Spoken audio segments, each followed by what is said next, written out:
Magandang umaga, Pilipinas. Magandang umaga, Puerto Princesa. At sa buong lalawigan ng Palawan. Para sa malaking misyon at mas malawak na paglilingkod sa bayan, narito na ho ang ating pong mga balita sa Super Balita sa Umaga, numero 2. Super Radio, Puerto Princesa, DYSB. Ito ang balita. Ayon ho sa Pag-asa, Ay, panahon. kaninang alas 3 ho nagmadaling araw, yung pong sentro ng bagyong Ada ay tinataya base sa lahat ng available data sa 665 kilometers ang layo sa silangan ng Kasiguran, Aurora, na mayroon pong lakas ng hangin na umaabot ho sa 55 km per hour. Malapit ho sa gitna at may bugso ng hangin na umaabot naman sa 70 kilometro kada oras. Kumikilos ito eastward sa bilis na 20 km per hour. Samantala, Miha naman ang nakaapekto sa Northern Luzon. Bantay, panahon. Ang buong Visayas, Occidental Mindoro at Palawan, kabilang ang Isla ng Kalayaan, ay makakaranas ng bahagyang maulap hanggang sa maulap na papawirin na may puno-punong mga pag-ulan, pagkulog at pagkidlat ng dahil ho sa localized thunderstorms. Ang silangang bahagi ng Visayas ay makakaranas ng katamtaman hanggang sa malakas na hangin mula sa Hilagang Kanluran na may katamtaman hanggang sa maalon na karagatan. Ang natitirang bahagi mga kapuso ng Visayas, Palawan, kasamang Isla ng Kalayaan at Occidental Mindoro ay makakaranas na mahina hanggang sa katamtaman na hangin mula sa Hilagang Kanluran na may banayan hanggang sa katamtamang alon sa karagatan. Bantay, panahon. Alas 5:50 na ho ng umaga mga kapuso. Kayo'y nakikinig sa Super Balita sa Umaga. Sa kaugnay na balita, ay kaugnay pa rin ho sa ating pong panahon sa naging panayam ng Super Radio kay Ginoong Sani Paharilla ng Pag-asa Puerto Princesa. Kaugnay sa malamig na panahon, ngayon lalo na sa gabi, anyan dahilan ay ang malakas at malamig na amihan at may snowfall sa China kaya ito ang naranasan ngayon na magtatagal hanggang sa buwan ng Pebrero. Yes, malakas na amihan po tayo sa may snowfall sa China, mayroon pong surge ng malakas na malamig na amihan. Kaya yun po yung ating nararanasan. So yun ang nagdadala ng malamig na panahon dito sa atin. Mga hanggang kailan ito na inaasahan, Sir Sunny? Yung ating peak actually ay hanggang Miyerkules, medyo malakas pa po yung amihan. So we are expecting na kahit hanggang sa Miyerkules at actually hanggang February pa yan. So may mga bugso-bugso yan na papalo talaga yan siya. Mostly January and February po talaga yung peak ng malamig natin na panahon, pagkapanahon na amihan. Ang balitang ito ay inihatid sa inyo ng Biogesic. Headaches can strike anytime, anywhere. Kaya always bring Biogesic anytime, anywhere. Choose ingat, choose Biogesic. Twilight, gaan ng may kasama. Ang oras ay hatid sa inyo ng Rexidol Forte. Mas bilis banat sa apat. Ang balitang ito ay hatid sa inyo ng BioFlu. 2 or more symptoms, baka flu na yan, i-BioFlu na. Mga kaibigan, ang inyo pong napakinggan, yung pong hepe ng Pag-asa sa lalawigan po ng Palawan, Ginoong Sani Paharilla. Super Radio, Puerto Princesa, DYSB. Ito ang balita. So yun lamig natin pong naranasan ngayon, nararamdaman. Magtatagal pa ho yan hanggang Pebrero mga kapuso. Hindi ho natin ramdam yung amihan, ano ha? Pero sa labas ho ng Puerto Princesa, yan po sa bahaging norte, napakalakas na ho ng amihan. Dagdagan pa ng snowfall na nangyayari ho dyan sa China. Kaya malamig dito ho sa atin Samantala, mas sa kaugnay na balita mga kapuso. Ngayon naman ay medyo mahina ang easterlies kaya dominant ang northern winds. Pumapalo sa umaga na umaabot sa 21.8. Ang pinakamababa nilang naitala na temperatura, lalo na may chill effect o factor na mas nagpapalamig mga kapuso. Ngayon po, kasi medyo mahina po yung easterlies natin, so dominant na northerly winds talaga ang pumapalo. So this morning, medyo 21.8 ang ating naitala na pinakamababa. And malamig po yan, lalo na medyo may chill effect pa, medyo dumadaloy talaga yung hangin, no? Mayroon pong tinatawag na horizontal flow. Maliban doon sa actual temperature, mayroon pang tinatawag na chill effect or chill factor. Ano ba yung chill factor? Pagka malakas yung hangin, dinidisperse niya rin kasi yung water vapor sa surface ng ating pong balat. So, isa pa yon. So, may cooling effect siya, plus malamig pa yung dampi ng hangin, kaya nagiging doble. Alas 5:54 na ho ng umaga mga kapuso.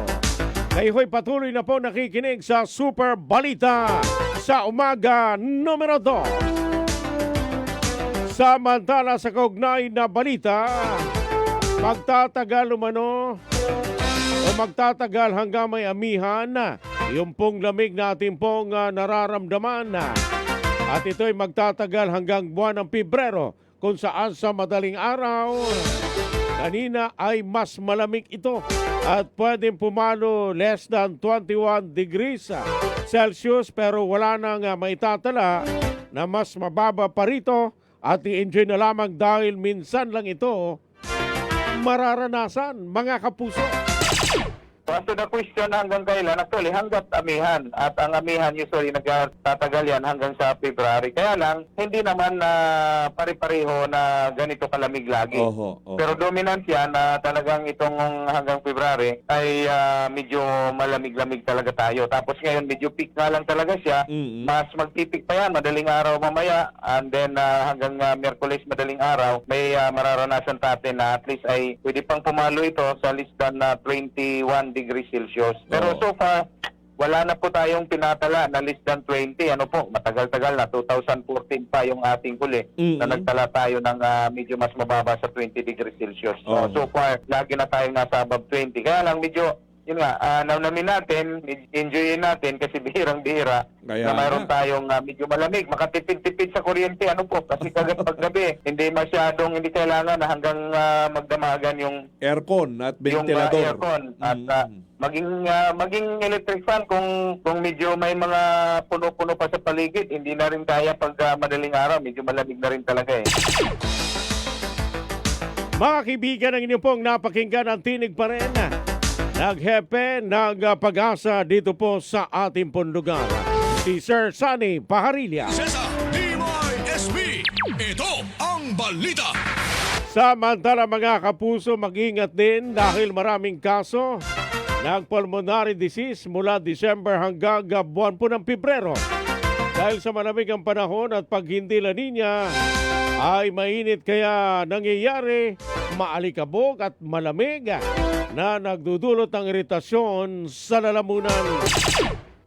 Kaya nga, usually, mapansin niyo po, mayroong maraming kaso ng pulmonary disease mula po December hanggang February. Ang primary reason yan dahil yun na nga, paano po yan, malamig po yung panahon. Plus, pag hindi lang po talaga La Niña, maulan pa.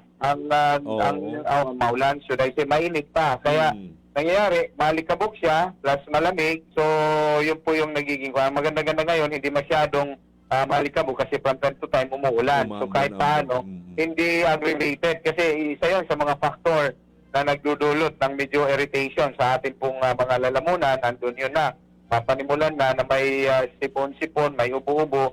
Tapos, yun na nga, ang pangit man pakinggan, prone din ng kalbo sa ubo. Dahil malamig po. Kailangan medyo may pang-cover tayo para at least hindi po natin ramdam masyado. At lalo tigit pag nagtakip hanggang tainga. Kasi ang tainga, kung mapansin nyo, yun po yung nakakaramdam talaga ng lamig. Mga kaibigan, ang inyo pong napakinggan ang tinig pa rin ng hepe ng pag-asa. Ito po sa lungsod at sa lalawigan ng Palawan, Ginoong Sani Baharilla.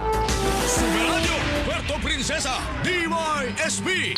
Ito ang balita. Ingat na lang yung mga kalbo. Hindi kaya manipis na ang buhok, ano ha? Kaya nga temprano sa mga taga-barangay Igabas, sabay nanonood at nakikinig. Yung aking pong pinsan, Brenda Ancheta Madarcos. At sa buong pamilya na rin. Kaya nga temprano kanindun tanan dyan kay Uncle Rudy Madarcos. Alas 5:59 na ho ng umaga. Samantala mga kaibigan, operasyon ng inireklamong poultry farm sa Barangay Bakungan dito sa lungsod.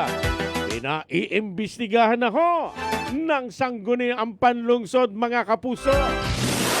Super Radio Local News. Detalye ng balitang yan si Super Wilmar Abraya. Sa detalye ng balita, paso! Hiniling ni Consul Elgin Damasco sa mga kasamahan nito sa City Council na magsagawa ng masusing investigasyon sa operasyon ng poultry farm na inirereklamo sa Barangay Bakungan. Sa naging privilege speech ni Consul Damasco sa ika-25 regular na sesyon ng City Council, hindi umano maaaring ipagwalang bahala ang hinaing ng mga kababayan ang kalusugan ng mga mamamayan, kabuhayan ng mga negosyante at imahe ng lungsod ng Puerto Princesa bilang isang lungsod na panturismo. Ayon sa konsihal, base sa reklamo ng mga residente, ang kanilang pamumuhay umano'y lubhang naapektuhan ng pagdami ng langaw na iniuugnay sa operasyon ng isang poultry farm sa Sitio Maranata. Una, umano ang kalusugan ng mga residente na lalagay sa panganib, mga pagkain hindi maihain ng maayos at nagkakasakit na ang mga bata. Ang kabuhayan at turismo ay lubha rin umanong naapektuhan, ang mga negosyante nagrereklamo na ng pagbaba ng bilang ng mga turista. Kaugnay nito, nanawagan si Damasco ng masusing investigasyon hinggil sa operasyon ng poultry farm sa Bakungan at maging lahat ng nagpo-poultry sa nasabing barangay. Samantala, inirefer naman ang usapin sa Committee on Health, Environment at Agriculture. Ako, si Wilbert Abreu ng GMA Super Radio Palawan. Dapat totoo. Mga kaibigan, ang tamang oras sa Pilipinas, ganap na pong alas 6:01 na ho ng umaga. Ay hoy, patuloy pa rin po nakikinig sa Super Balita sa umaga numero 2. Samantala, puntahan po natin ang balita mula kay Super June Vicer Bantacudo. Sangguniang bayan ng Aborlan, pinapanukala ang pagkakaloob ng mga insentibo at dagdag benepisyo sa lahat ng community volunteer health worker ng munisipyo. Super Radio Local News. Namihon natin ang detalye ng balitang yan na Super June Vicer Bantaculo sa Balita Paso. Inihain sa Sangguniang Bayan ng Aborlan ang panukalang ordinansa na magkakaloob ng insentibo at mga karagdagang benepisyo sa mga community volunteer health workers sa lahat ng barangay ng nasabing munisipyo. Batay sa draft ng panukala na akta ni Konsehal Rafael Ortega III at Konsehal John Michael Delgado, malaking papel at mahalagang ambag ng mga CVHW sa mga barangay katuwang ng mga health professionals sa pagpapalakas ng serbisyong pangkalusugan sa mga komunidad, sa kabila pa na nalalantad ang kanilang sarili sa panganib sa kalusugan at kakapusan sa pinansyal. Maliban sa buwan ng honorarium o allowance ay matatanggap ng bawat CVHW ay incentive sa katapusan ng taon o batay sa performance na sasailalim sa pagsusuri ng Municipal Health Office, hazard allowance para sa mga nilalantad sa mga panganib na may kaugnayan sa kalusugan, kapaligiran o gawain, health insurance maging accident at life insurance, medical at dental assistance, uniforme, kagamitan at work supplies at ang retirement recognition. Samantala, na-refer sa Committee on Health ang panukala upang mabalangkas. Ako si John Vicer Bantaculo ng GMA Super Radio Palawan. Dapat totoo.